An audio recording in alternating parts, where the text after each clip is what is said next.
우리에게 주신 축복의 말씀 요한복음 6장 48절 시작. 내가 곧 생명의 떡이로라. 아멘. 자, 오늘 말씀의 주제 시작. 내가 곧 생명의 떡이로라. 소주제 시작. 성찬에 참여하는 자. 오늘은 말씀으로 은혜 받는 시간보다 여러분 성찬에 참여함으로, 그리고 또한 기도를 통해서 여러분에게 주시는 은혜가, 응답하신 은혜가 넘치기를 축원합니다. 자, 하나님은 생명의 하나님, 오직 하나님에게만 죽지 아니함이 있고 하나님에게만 영생하는 생명이 있으십니다. 그 하나님 안에 있는 그 생명을 아들이 세상에 오실 때 그 아들 안에 그 생명을 주셨고, 그래서 그 아들 안에 하나님의 영생하시는 생명이 있었다 이거예요. 그 아들은 이 세상에 오셔서 아버지께서 자기 안에 있게 하신 이 생명을 세상 모든 사람들에게 주시고자 하는 게 그분의 뜻이었습니다. 그분이 그 생명을 어떻게 세상 사람들에게 주시는가? 예수님의 그 공적 사역을 잠시 돌아보면 그분께서 매일의 삶 속에서 놀라운 기사이적 표적을 나타내셨잖아요. 요한복음 6장 그 초 부분에 보면은 이제 수많은 무리들이 예수님을 쫓았는데 그 이유가 뭐냐? 곧 병인에게 행하시는, 병자들의 행하시는 표적을 보기 위해서라. 어떤 병자든지 예수님 앞에 나온 자들이 자유함을 얻더라. 깨끗함을 받게 되더라 이거예요. 그래서 수많은 사람들이 예수님을 쫓았어요. 그때가 6월절 바로 전이었는데 그 많은 무리들이 예수님 앞에 나오는 것을 보고서 예수님, 이제 제자들에게, 저들에게 어떻게 해서 먹을 것을 줘야 되지 않겠느냐. 그런데 어떻게 저들에게 먹을 것을 줄고? 이제 빌립이 나서가지고, 아니 예수님, 무리가 너무 많은데 저들을 위해서 음식을 사온다고 했을 때 돈이 많이 들겠습니다. 근데 돈도 없고 여기는 빈들이고 한꺼번에 저 많은 사람들을 먹일 수 있다고 하는 거 불가능하겠습니다.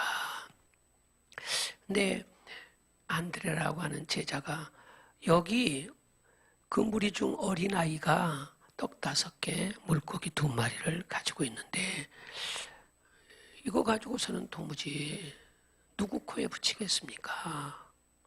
이거 가지고서는 도무지 불가능하겠습니다. 그때 예수님이 그 떡을 가져오라 말씀하십니다. 그리고서 떡 5개를 축복하시고 이걸 저들에게 나눠줘라. 그걸 나눠주신 거예요. 근데 얼마나 많은 무리였는가? 성경은 남자만 5,000명이라 이렇게 얘기하는 거예요. 그들이 배불리 먹고 또 남았다 이거예요. 또 예수님께서 물고기 2마리를 축복하시고서 저들에게 나눠줘라 하셨는데 그 고기도 실컷 먹고 남았다 이거예요. 그 엄청난 무리가 배불리 먹고 남은 조각을 거두는데 12강줄에 거두었더라 그랬어요. 이 일로 인하여 수많은 사람들이 더더욱 예수님 앞에 나왔던 거예요. 이제 이튿날이 되어가지고 예수님을 찾는데 예수님이 저 바다 건너편에 계시더라요. 그곳까지 찾아간 거예요. 그런데 어제보다 많은 사람들이 그렇게 몰려든 이유가 뭐냐? 이제는 그 다른 표적을 인하여 예수님 앞에 나온 것이 아니고 나를 쫓는 것이 아니라 어제 먹은 이 보리떡 5개 물고기 2마리를 배불리 먹었잖아요. 배불리 먹은 이 까닭이라 그들은 이 오병이어의 사건을 통해서 옛날 그들의 조상이 애굽에서 가나안을 향하여 이제 갈 때에 광야에서 40년을 지내는데 그 40년 동안 매일같이 들판에 하나님께서 주신 만나를 통하여 그들이 배불리 먹었다 이거예요. 하루 이틀이 아니었잖아요. 40년 동안 매일 곧 하나님의 내려주시는 만나로 그들이 굶주리지 아니하고 먹고 생활을 할 수 있었는데 그때를 회상하는 거예요. 우리 조상들은 광야에서 40년 동안 만나를 먹었었는데 예수님 이제 예수님을 가까이 하고 따르게 되면 예수님은 우리 일생에 평생토록 이렇게 먹을 것을 공급해 주시겠구나. 근데 예수님은 말씀하시는 거예요. 너희 조상들이 광야에서 만나를 먹었다. 근데 그 만나를 먹고 산 자가 있느냐? 다 죽지 않았느냐? 이렇게 말씀하세요. 나는 어제 너희에게 오병이어를 통해서 배불리 먹게 하였거니와 매일 이렇게 이적을 통하여 기사를 통하여 너희에게 일용할 양식을 공급해 준다 해서 매일 그 양식으로 먹고 산다 할지라도 너희도 또 죽게 되어 있어. 나는 너희 조상이 광야에서 먹었던 그런 만나와 같은 양식을 너에게 주려 함이 아니라 너희가 먹고 마시면 영원히 죽지 아니하는 바 그 양식을 너희에게 주기 위해서 온 거야.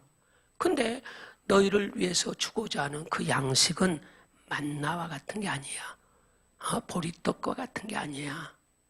곧 내가 그 생명의 떡인데 내가 너희에게 주고자 하는 그 생명의 떡은 내 살과 내 몸, 곧 피라. 이렇게 얘기하시는 거예요. 네? 우리로 인하여 먹고도 죽지 아니하는 그 떡을 예수님이 공급해 주시는데 그 떡이 만나와 같은 게 아니라는 거예요. 보리떡과 같은 게 아니라는 거예요. 자신의 몸이라는 거예요. 자신의 몸. 그러니까 유대인들이 그 얘기를 듣고 어떻게 자기 살을 우리에게 줘서 우리로 먹게 하겠느냐? 그러잖아요. 그러니까 이런 일이 있을 수 있느냐? 이런 일은 있을 수 없다 하고서 그 얘기를 무시하는 거예요. 그리고서 무슨 자기 살을 우리에게 줘서 우리로 먹고 영생케 한다는 거야?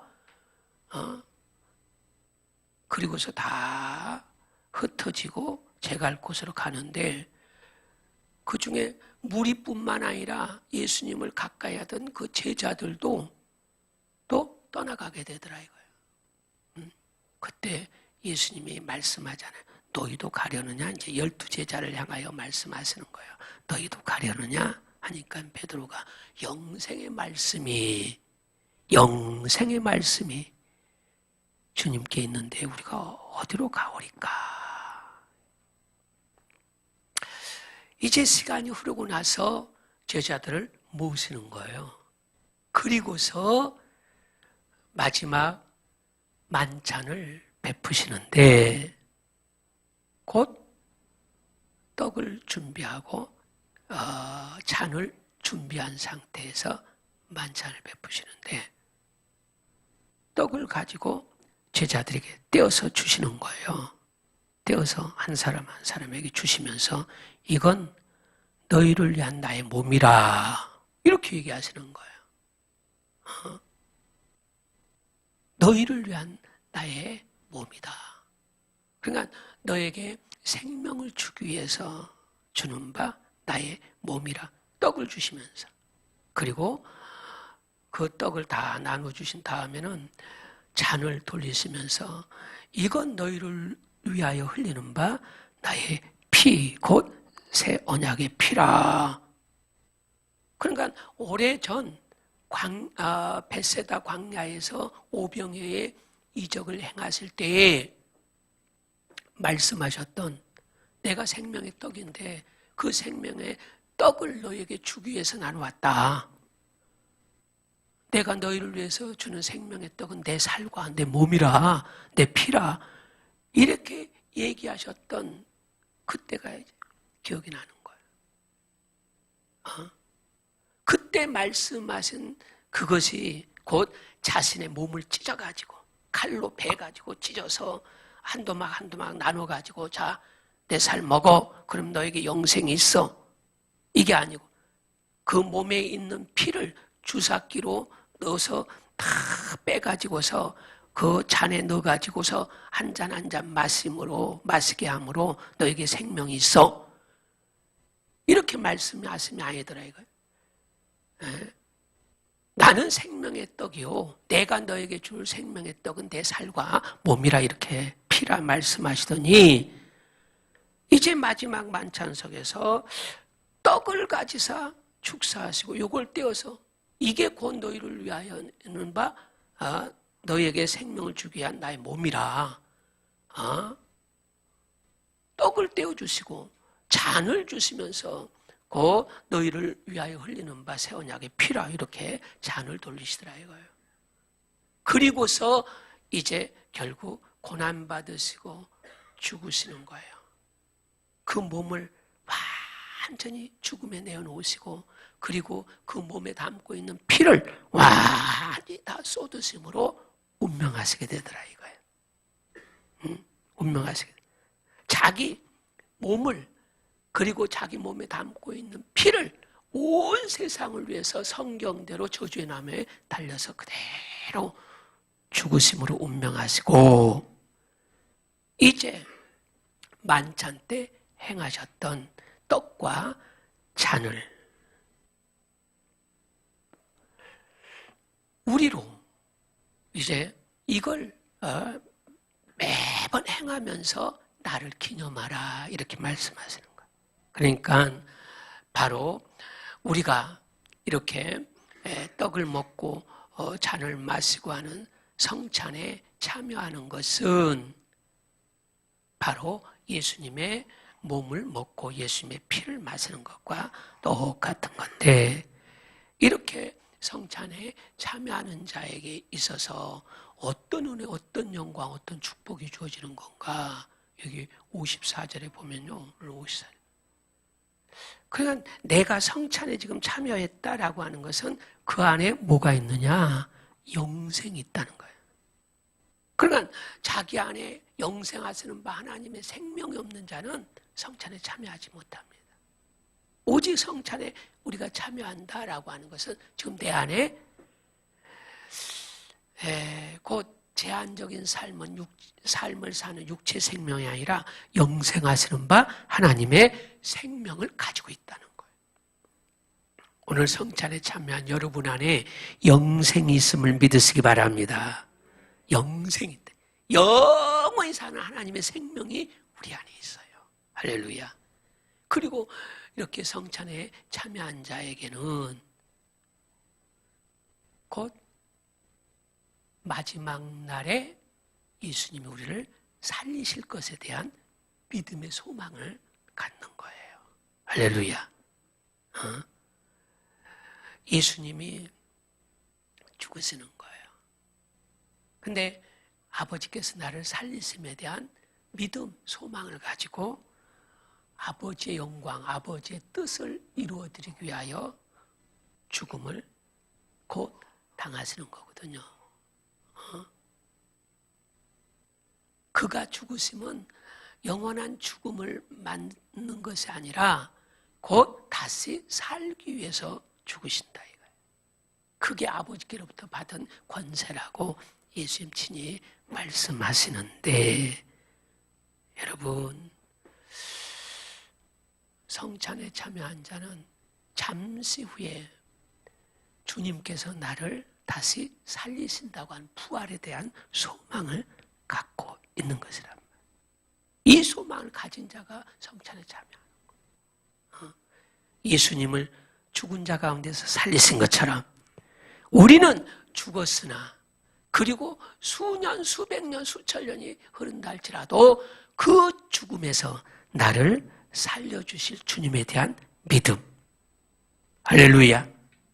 오늘 우리에게 있어서 부활에 대한 소망이 있다. 어느 종교에 부활에 대한 소망이 있어요?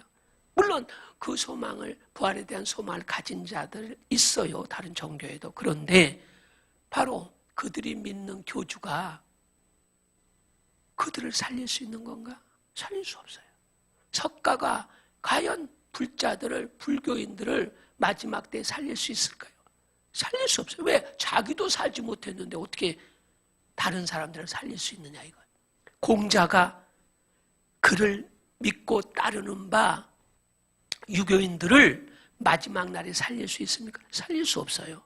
자기도 죽어서 살지 못했는데 어떻게 살리느냐.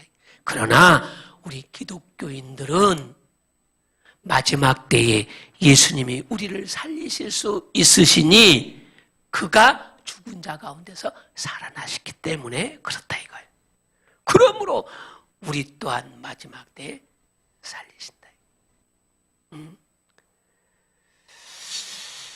우리 믿는 자에게, 그리스도인들에게 부활이 없다고 하면 우리 믿음은 다 헛것이고, 부활이 없다고 하면은 저 세상 사람들보다 더 불쌍한 자라, 이렇게 고린도전서 15장에서 얘기하는 거예요. 오늘 성찬에 참여한 저와 여러분 안에 영생하신 하나님의 생명이 있습니다. 그리고 부활, 곧 예수님께서 마지막 때에 다시 살리신다고 하는 부활에 대한 소망이 있다 이거예요. 이 믿음이 우리의 삶을 새롭게 세워가게 될 줄로 믿습니다. 하나님께 영광 돌리는 우리의 삶, 그리고 하나님의 그 새 생명 안에서 영육간의 은혜와 복을 누리며 사는 우리의 삶이 되어야 될 줄로 믿습니다.